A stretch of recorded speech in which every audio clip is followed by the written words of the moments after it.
वो लोग जो अभी रोटी के लिए थोड़ा सा उनको स्ट्रगल करना पड़ रही है, जिनके पास रिसोर्सेज नहीं है, वो 8,000 करोड़ तो पाकिस्तान भी वापस नहीं कर सकता। वो तो डानी का 1 बिलियन ही दे रहे। इतना सरमाया तो हमारे पास नहीं है, लेकिन मुझे लगता है कि भाई बांग्लादेश जो है वो फुली अपने कदमों पे गिर गया है अब। अच्छा। आप लोगों को पता है कि आपके पास इतने वसाइल नहीं है, आपकी मईशत अच्छी नहीं जा रही है, आपकी इकोनॉमी डाउन है, आपका कंट्री डाउन है, और फिर आप इंडिया से पंगे ले रहे हो। बांग्लादेशी चाहते हैं कि दी ग्रेटर बांग्लादेश बनाया जाए, जिसमें आसाम, वेस्ट बंगाल और इंडिया के भी कुछ इलाकों को शामिल किया जाए। पिछले दिनों बांग्लादेश की जानिब से दी ग्रेटर बांग्लादेश का नक्शा भी जारी किया गया। बांग्लादेश इंडिया को धमकियां भी लगाता रहा है कि बांग्लादेश इतनी ताकत रखता है कि 4 दिन के अंदर अंदर कोलकाता पर कब्जा भी कर सकता है। जाहिर है इंडिया ने चूड़ियां तो नहीं पहनी हुई। इंडिया ने भी बांग्लादेश को जवाब देते हुए कहा है कि अगर इंडिया 13 दिनों में बांग्लादेश बना सकता है तो 3 दिन में बांग्लादेश के टुकड़े टुकड़े भी कर सकता है। एक तरफ जहां बांग्लादेश इंडिया को आंखें दिखा रहा है, वहीं दूसरा बांग्लादेश पाकिस्तान के साथ ताल्लुकात बहाल करने में लगा हुआ है। इसी मुद्दे पे बात करेंगे आज की इस वीडियो में, तो आइए चलिए हमारे साथ। इंडिया वर्सेस पाकिस्तान कहीं भी हो हम देखने के लिए जाएंगे, लेकिन यहाँ पर मसले मसाइल आ गए और अब यकीन करो कि अब स्टेमिना बिल्कुल खत्म हो चुका है। चैंपियन ट्रॉफी को लेने अब बिल्कुल एंड हो गया है यहाँ पे। मतलब इतनी ज्यादा डिफिकल्टीज आ रही हैं ये टूर्नामेंट को, ये मैं टूर्नामेंट नहीं हो गया ये। अच्छा, सबसे पहले तो हम बात करते हैं कि सबसे बड़ा गेम जो कि इंडिया वर्सेस पाकिस्तान है 23 फरवरी, हाँ, 23 जो कि अभी फरवरी को डेट होगा। एक्सपेक्टेड यही है 23 फरवरी को ये हो जाएगा। दुबई इंटरनेशनल क्रिकेट स्टेडियम और दुबई में होगा, तो मतलब हाइब्रिड वेन्यू का मतलब हमें क्या फायदा हुआ यार। भाई देखो वही तो बात है ना, एक तो हाइब्रिड वेन्यू दुबई का रखवाया, ठीक है, अब हम वहां पे जाके मैच भी नहीं देख सकते। अब तो जी गाइस फाइनली आज फिर से आप लोगों के लिए लेकर के आए पाकिस्तान के लोगों का पब्लिक रिएक्शन। तो वीडियो जो है वो काफ़ी ज़्यादा इन्फॉर्मेटिव है, बस आप लोग वीडियो में लास्ट तक बने रहो, ठीक है। आप लोग को सब कुछ यहाँ पर देखने को मिलेगा कि आखिर पाकिस्तान के जो लोग हैं, ठीक है, वो आखिर इंडियन प्लेयर्स से क्या चाह रहे हैं, क्या आईसीसी की मंजूरी मिल चुकी है या फिर बीसीसीआई मान चुका है, और पीसीबी का जो रिएक्शन है वो भी इस वीडियोज़ में आप लोग को देखने को मिलेगा। तो वीडियो जो है वो बहुत ज़्यादा इन्फॉर्मेटिव है। आप लोग से एक ही रिक्वेस्ट रहेगा कि अगर आप लोग हमारे चैनल पे नए हो तो प्लीज़ यार वीडियो को एक लाइक करके साथ में चैनल को जरूर सब्सक्राइब कर लेना, क्योंकि इसी तरह की वीडियोज़ मैं आप लोगों के लिए लाता हूँ। क्योंकि आप लोग अगर मेरे चैनल पे जाओगे, चैनल पेज पर, तो आप लोगों को देखने को मिलेगा कि मैं इसी तरह के वीडियोज़ हर एक चैनल पे अपलोड करता हूँ, हर एक वीडियोज़ अपलोड करता हूँ। तो कहीं ना कहीं आप लोगों का दायित्व बनता है कि आप लोग हमारे चैनल को सब्सक्राइब करो, वीडियो को लाइक करो, ताकि मैं जो भी वीडियो अपलोड करूँ आप लोगों तक तुरंत पहुँच सके। तो चलिए पहले पाकिस्तान के लोगों का जो पब्लिक रिएक्शन है वो देखते हैं, ठीक है, फिर आगे हम लोग चर्चा करेंगे।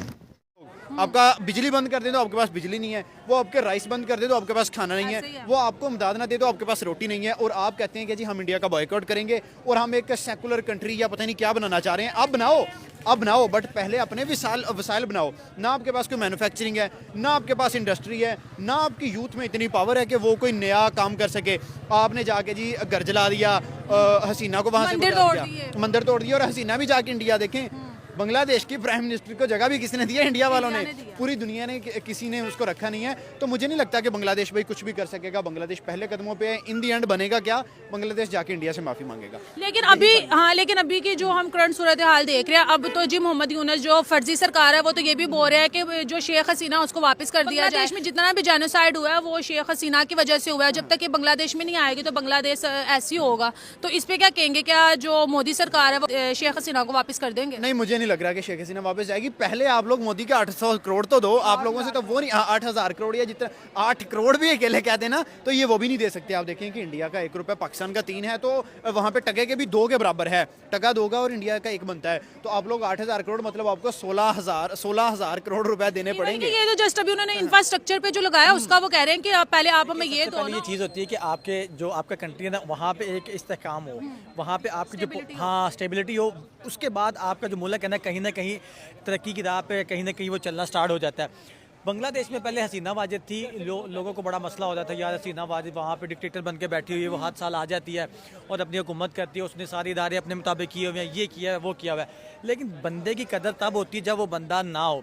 उसने इंडिया के साथ जैसे भी चली, दुनिया के साथ जैसे भी चली, उसने अपने मुल्क को लेकर बड़ा अच्छा चली। और उसके बाद उन लोगों ने कहा जी वहाँ पे एक तहरीक उठी, आपको सबको पता है तहरीक मदद करे, पाकिस्तान मदद करे। तुर्की ने इन्हें तुर्किश में ड्रोन दे दिए हैं जो इन्हें इंडिया के बॉर्डर पर ही लगा दिए हैं। देखिए मेरी बात सुने, अगर ये इंडिया के साथ लड़ेंगे ना तो तुर्की ने ड्रोन ड्रोन भी बंद कर देने हैं, दूसरे मुल्कों ने इनको हथियार देने भी बंद कर देने, क्योंकि उनके हालात इंडिया के साथ बहुत अच्छे हैं और इन्होंने उस चक्कर में वो भी चीजें बंद करवा लेनी, फिर इनके हाथ कुछ नहीं आना। मैं तो ये समझता हूँ। हमने हिस्ट्री से आज तक कुछ सीखा ही नहीं है। पहली चीज तो ये है कि जब से वर्ल्ड वॉर 2 हुई है उसके बाद से अगर स्टार्ट किया जाए तो अभी करंटली इस हिस्ट्री को देखा जाए उसमें हमारी जो पाकिस्तान इंडिया के साथ जो टेंस्ड रही है हमने उससे भी कुछ नहीं सीखा। और उसके बाद जब हम ऊपर आते हैं, जैसे ही आते हैं अभी रिसेंटली जो इशू चल रहे हैं जिसके अंदर पैलेस्टीन और इसराइल और लेबनान है और उसके बाद यूक्रेन और रशिया का चल रहा है इशू, सेम इसी तरह का इशू है जो कि इस तरह जोग्राफिकल इशू चल रहा है। अब इस तरह के इश्यूज को इस तरह देखा नहीं जा सकता, अभी ग्लोबली चीजें देखनी, यूएन की रेजोल्यूशंस देखनी पड़ेगी। कोई भी अपना नक्शा है, वो बंगाल है, वो बेशक इंडिया है, वो कोई भी नक्शा नहीं इशू कर सकता with the permission to UN. अब यूएन के अंदर क्या रेजोल्यूशन पास होती है हमें उससे देखना चाहिए, रादर के हम इस तरह कन्फ्लिक्टिंग स्टेटमेंट्स दें। दोनों को बैठ के एक डेमोक्रेटिकली देखना चाहिए चीज़ों को। अभी रिसेंटली आपको पता है कि बांग्लादेश में रिसेंटली उन्होंने अनाउंस किया है माशाल्लाह, और उन चीज़ को देखते हुए हसीना की गवर्नमेंट को साइड पे किया, तो अभी वो रिसेंटली खड़े होने इसके कन्फ्लिक्ट पे जाने के बजाय वो अपनी इकोनॉमी और दूसरी चीज़ों को स्टेबलाइज करना चाहिए। मेरा कहना ये है। लेकिन सर अभी तो वो इंडिया के साथ पंगे ले रहा है। आप देखें इंडिया के बॉर्डर पर ड्रोन लगा रहा है, इंडिया को धमका रहा है कि हम जो है इंडिया के कई इलाकों पर जो है कब्जा कर लेंगे। तो इंडिया ने भी कहा भी ठीक है आप बना के देख लें ग्रेटर बांग्लादेश, अगर आपसे बनता है तो अगर तो हम 13 दिनों में बांग्लादेश को बना सकते हैं तो 3 दिनों में बांग्लादेश के टुकड़े टुकड़े भी कर सकते हैं। ऐसा पॉसिबल नहीं है। आजकल तो आपको पता है न्यूक्लियर वेपन हर कंट्री के पास है, तो इस तरह 3 दिन के लिए वो बर्बाद करेंगे, 3 दिन तो यहाँ भी नुकसान होंगे और उसके असरात ग्लोबली होंगे, क्योंकि कंफ्लिक्टिंग काफी ज्यादा हम देखेंगे तो एशियन के साउथ साइड पे भी है, ईस्ट साइड पे भी और वेस्ट साइड पे भी साउथ की चल रही है चीजें। तो हमें सारी किसी टीम से नहीं हुआ जो काम हिस्ट्री के अंदर किसी टीम ने नहीं किया, और साउथ अफ्रीका को ओडीआई सीरीज 3-0 से हराना वो पाकिस्तान के बच्चों ने कर दिया। बोल दो अब बी ग्रेड टीम है, बोल दो भाई ना मिलर था, ना क्लासन था, ना कोई और था, कुछ भी नहीं था, बोल दो ना बी ग्रेड टीम है। भाई अब बोल ही नहीं सकते आप टोटल एक, बल्कि हमारी टीम थोड़ी बहुत बी ग्रेड थी, हमारी टीम थोड़ी बहुत बी ग्रेड थी, उनकी तो पूरी प्रॉपर थी।